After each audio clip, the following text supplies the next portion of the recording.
well done what he done. And I hope successful with the dialogue. And I wish to be there to watching the dialogue. Thank you very much. I wish to be there to watching the dialogue because I'm very important for me, for my life, because I like to know can I invest or not. Because really it is something amazing there. I saw myself, nobody can stop me. I've been myself alone, I can't go again. I have visa again now, 6 months. I like to go as soon as possible. Thank you very much. Thank you. Thank you. My brother and sister, toyoki ndenge ndeko na biso alobi azamuta Kosovo, toyoki azalaki na Kisasa recently, akutanaki na ba John Kerry, ba vandi ensemble, ba li ensemble, pas de sécurité, calme, il était vraiment étonné ya komona ndenge nini sécurité à partir de l'aéroport, ba mimi na ba policier na aéroport, ti ba koti na taxi, ba mimi na hotel wa kendaki, mais à partir à ezala na mina yemo o amelaka ba masanga mingi ba Jack Daniel mingi alobara o azala président ya Congo mais c'était Soula. Il a dit qu'à partir de l'aéroport, il y a 3 heures de temps dans l'hôtel au Kenya. Alors, il y a 20 minutes, ça a été surpris. Il était vraiment bien accueilli, à Tambour, vraiment dans tapis rouge, il a bien accueilli, à côté de ministre dans Congo, de sénateur, parce qu'il a besoin d'investir dans le Congo.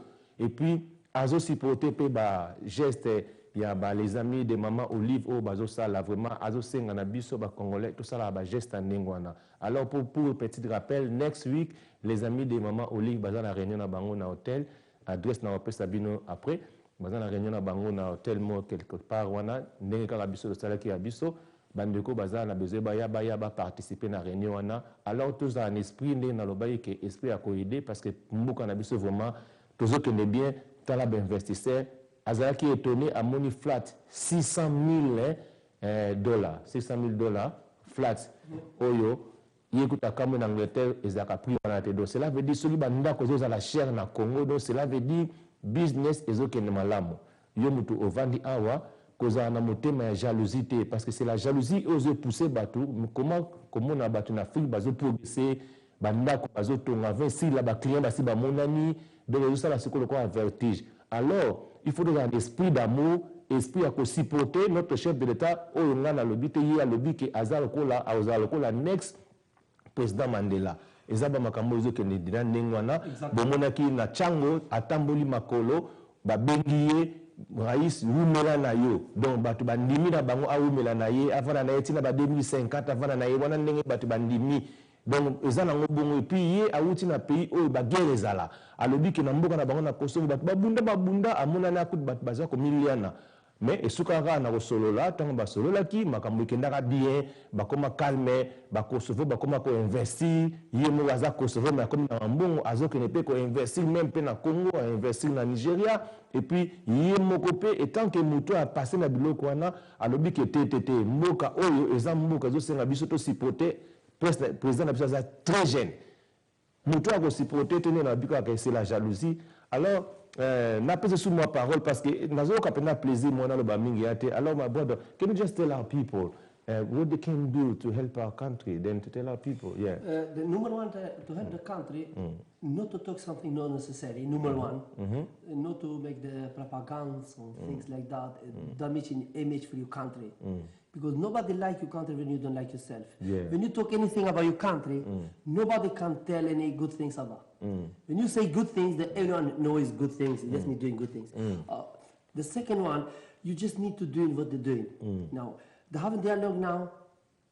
Not to start the investor there to come in. When it's not dialogue, no investor. Dialogue, deny anything, investor stop it everyone. When I can tell that, 100% I can guarantee it. Dialogue going everything okay. And dialogue need to be no other choice because dialogue need to be there. Opposition say 100% I'm going with my family. The businessman he go with his family. He know what he's going. He not going to fight that. He going to resolve this problem. He going to have in peace. He going to have this peace because he knows better than everyone. You know, he not listen to other people. I'm sure. Or the second one, you can say to the people to work very close with the government. Or the media need to be a little bit more open. And media need to invest a little bit more because the media is very poor. John Kerry been there. Nobody tell. Nobody say that his pictures there. When we have the war in Kosovo, when Tony Blair came, his pictures we done the day he come. Still is there 15 years. Tony Blair, same thing. Albright, same thing.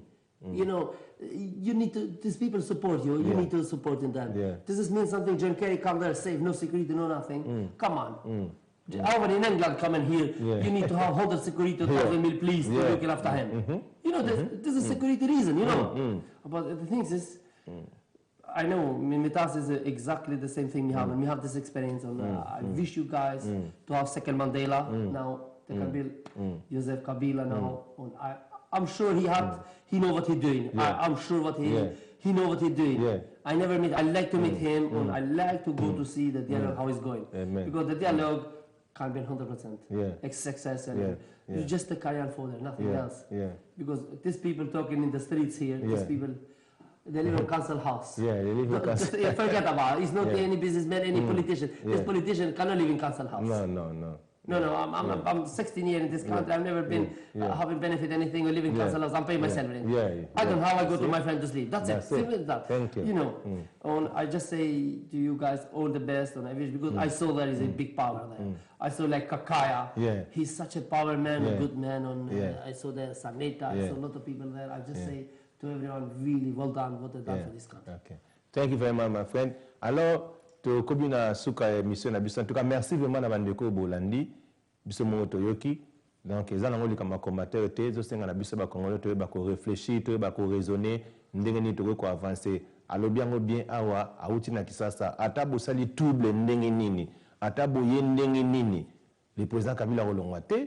Le président Kabila Ozanika wana donc bozo ça la perte alors écoute donc comprendre que bateau bazana besoin basala bateau bazaka na besoin bakunda ka bateau banata ba veste ya noir bake ko enterrer bateau alors biso ngana congolais 100% nazo expliquer bino que babitumba egomema na eloko mokote donc le président Ozalana wana aotika la wana bateau belé parce que ninga ya lobby aza politicien te malobi ninga moneli bavandaki na John Kerry sika moko bazolia azawana kindaki na ye basolo bazosolo bato baza très bien donc nde bozo kanga na information mais ça nango bongo te donc yango moni alobi a eloko moko que non il faut média vraiment bo supporter en tout cas na osenga na bino vraiment bo supporter pena Welcome TV parce que ba vrai news pena ya solo ya fanatisme te mambo ya solo ndenge zoleka na mboka bozonka awa parce que nazo banga motute nazo ba makamu ndenge zali ndenge nazo lobawa ke na lobala ki to kene na dialogue tozo kene na dialogue na lobala ke na 2016 élection sala matin nazo loba yango présidentielle